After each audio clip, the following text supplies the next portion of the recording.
Eureka! I've discovered gold!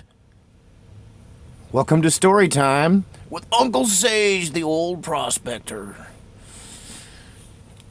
Sorry, I'm having too much fun with this old beard.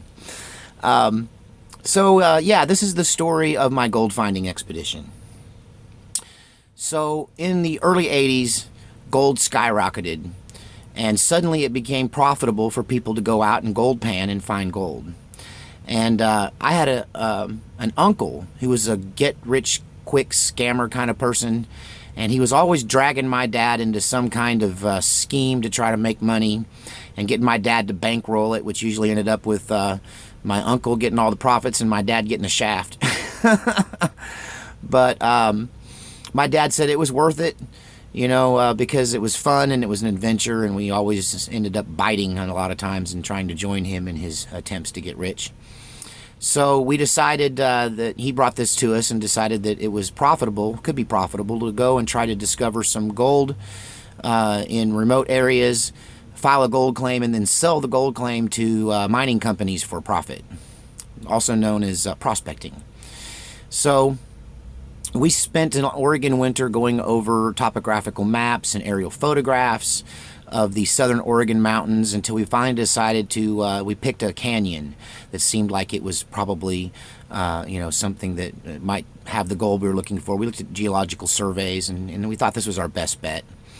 And we spent the winter getting prepared, and, our gear was all heavy. So this was a heavy expedition. It was all World War II surplus military gear and hunting gear, and none of it was the lightweight backpacking stuff that you have today.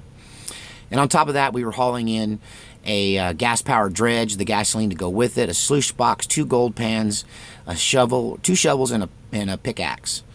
And that was on top of the gear and the food and the water that we had to carry into the canyon.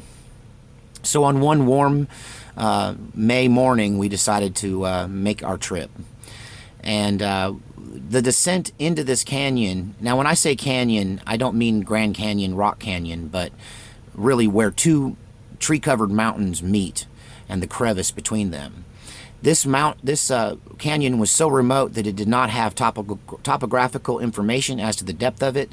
No one had charted it, no one had mapped it, it only had aerial photographs. And so we were going into the unknown. And the descent down was rugged. It wasn't so much hiking as it was sliding down on your butt. By the time we got to the bottom of this canyon, it was much, much deeper than we had figured. Now, Douglas fir trees are among the biggest trees on Earth. Only the redwoods are bigger. And these trees in this canyon had never been logged because it was just too steep to get any equipment and manpower down there to log it and to get the trees out. So what we thought we were seeing was the bottom of the canyon from the ridge was actually the treetops of the first row of maybe 10 or 12 rows of Douglas fir trees that lined the canyon as it went down to the creek that was at the very bottom. And when we got to the bottom of the creek, we discovered that there was no place to pitch a tent. There were boulders the size of Volkswagens, boulders the size of beach balls, boulders the size of your head, all covered in moss. And the best that we could do was pile up boulders to make a place flat enough to pitch our two-man nylon pup tents. And my poor cousin contracted a case of poison ivy. I do not get it. I never have gotten poison ivy in my life, but he gets it real bad, and so he itched and scratched the whole time. And it was maddening for him. I always felt bad for him. And we made a camp, and to give you an idea, the sun did not penetrate the bottom of this canyon. It was like dusk, even in the middle of the day. And water hung in the air in clouds of mist because it could not escape and evaporate. And it was like being in a cloud. It was eerie. It was like something from a medieval movie. And primordial, really. We had not brought enough food. We had counted on our ability to hunt and fish, and we thought there would be wildlife in this canyon, but this place was so formidable that even the animals didn't live there. There were some trout in the stream, but they were so wild that you couldn't get them to bite on anything. They were so weary of any kind of attacker that you couldn't get anywhere near the water. You'd see them scatter in every direction. And I never caught a fish, and I was good at it, and I just couldn't. None of us could. And so as the we were there planned for a week, and as the days grew on, the food became more and more of an issue. But we did find our gold. We did do our prospecting. We did use our dredge and everything, and we found gold. And I think the SA report was 2 ounces per ton, which doesn't sound like much, but that's a sizable gold find. And my uncle wanted to stay there and mine out all the gold we could before we left, but after about 3 days, we decided food was an issue and decided to return home. Now, we had split our gear up, and I don't recommend splitting your gear up. Every man should carry his own water. Every man should carry his own food.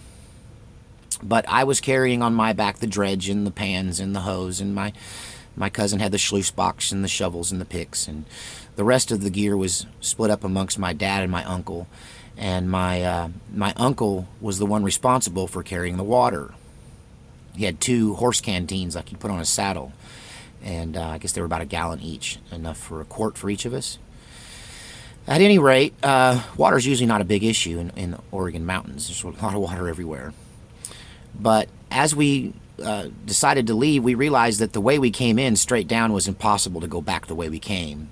So we formatted a plan to follow this canyon to where it intersected in another canyon that had been logged in ancient times, and the trees were smaller and it was a little easier to get out of. And when we got to where the 2 canyons met, we found something very interesting, an abandoned gold mine. Now, this was miles from where we were camping and where we were looking in another adjoining canyon, but there it was, a hand-dug gold mine into the side of the mountain that had not been touched since they abandoned it or probably the early 1900s. And it had the 2-track little train rail cart system, and there was a cart turned over, a wooden cart, and hewn or cut into the side of the mine were all these little shelves that still had items in them. One of them held a Prince Albert can, and when I opened it up, it was full of wooden matches. And when I poured the wooden matches out into my hand, they turned to dust, and whew, I blew them away. But in the can, they looked like they were completely intact and could be used, but they were disintegrated, really. And I also found a bottle, the bottle I talked about in a previous video.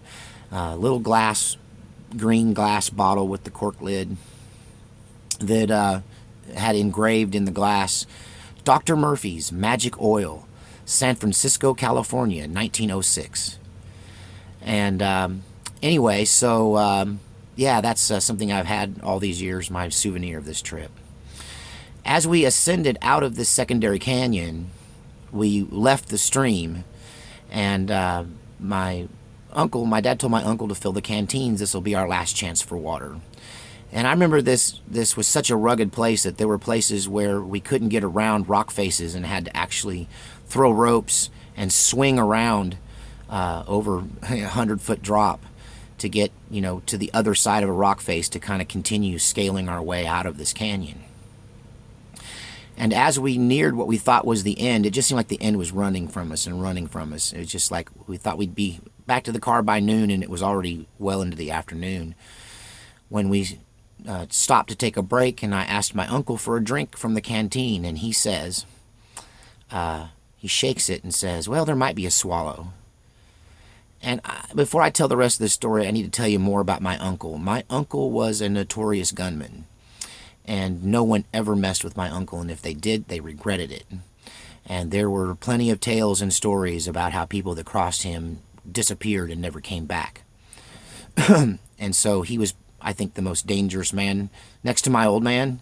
He was more dangerous than my old man because he was unpredictable, and he did not take well to insults.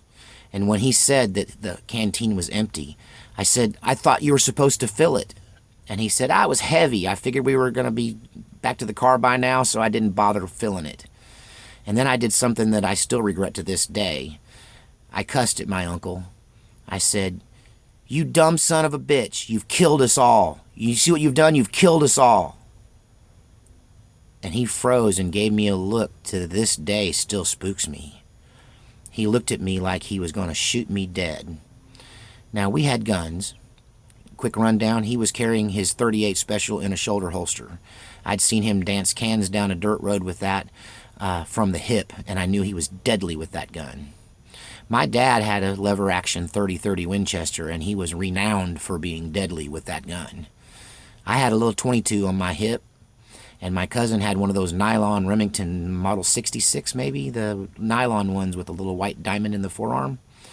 And that was our weaponry. And my uncle did not take well to being called a son of a bitch, much less a dumb one. And he crossed his arms and put his hand on the butt of that pistol, and he tapped it. Later on, I'd see that same thing in a movie called Tombstone. But he tapped that like that, and he looked at me. And he was thinking about killing me and leaving me dead for insulting him. No one talked to my uncle like that. And I was crapping my pants. I was thinking, this is it. He's going to kill me, and probably my dad too. When I heard from behind me my father rack a shell into the Winchester, and time stood still. And no one spoke. And it seemed like an eternity, but it must have just been a few seconds. When, by this time, we were out of the tree line and going up the rock face of the canyon ridge to the road. And behind us, on a faraway canyon, someone yelled, "Woo!" and they shot a gun. And my uncle spun around, drew that pistol, and emptied it in the direction of that faraway canyon. And said, "Shut up, I'm trying to think." All of us relaxed a little bit when my uncle was holding an empty gun. And I guess the moment passed and I survived the encounter. I was lucky my dad was there and had my back. As we ascended out of the canyon floor, my dad was older and he was having health issues, and he was a diabetic, the kind that you control with diet, but we had not been eating correctly since all we brought in there was not near enough food, not near enough meat. And we had to get creative while we were down there. We had tuna fish pancakes, because we brought pancake mix but no syrup, because syrup draws bears. So we had tuna fish pancakes, we had potted meat pancakes, we had tuna fish top ramen. And, so my dad hadn't been eating right, and he began to get weaker and weaker, and eventually he fell. And I dragged him up underneath the manzanita bush, and my uncle scoffed and said, "I'm going to go get the car." And my dad was kind of in and out of consciousness for a while, and there was no water to give him, and he was dehydrated. That was the problem. But I thought maybe his blood sugar was out of whack too, and the only sweet thing we brought was some World War II surplus K-ration peanut butter that was still good in the early 80s. And I smeared some of that on my finger and rolled it around in his mouth, and it kind of made him wake up, and maybe it brought his blood sugar back up. And he said, "Go get the car and let me rest and come back and get me." And I said, "We'll never find you. I'm not leaving you. I'm not leaving this canyon without you." So I picked him up, put his arm over my shoulder. My cousin helped me, and he grabbed the other arm, and we dragged my dad out of the canyon. And pretty soon my uncle showed up with the car, which surprised me. I thought he was going to leave us up there. And but I will say this: we stopped at a little mountain store, looking like wormed over death, our clothes torn and ripped from the journey. And I was by then wearing one shoe of one kind and one of another, because my shoes had blown out during the trip, and I was wearing one of my backup shoes from my backup pair and one of my other pair. It's a long story. I lost one of the shoes when we traversed around the rock face. It fell off my pack. But at any rate, we stopped at a little store and walked in there. That guy thought he was imagining us. We were so bedraggled looking, and that Coca-Cola and candy bar I ate was the best meal of my life. And we ended up selling the rights to the claim that we staked on that gold find, but we were told by the mining company the gold would probably never be retrieved because it was too far down in there and too rugged. But maybe someday that area would get logged and they would be able to go down there and get the gold, so they would buy the claim from us. But that's my story of my time as an old prospector. Eureka! See you next time.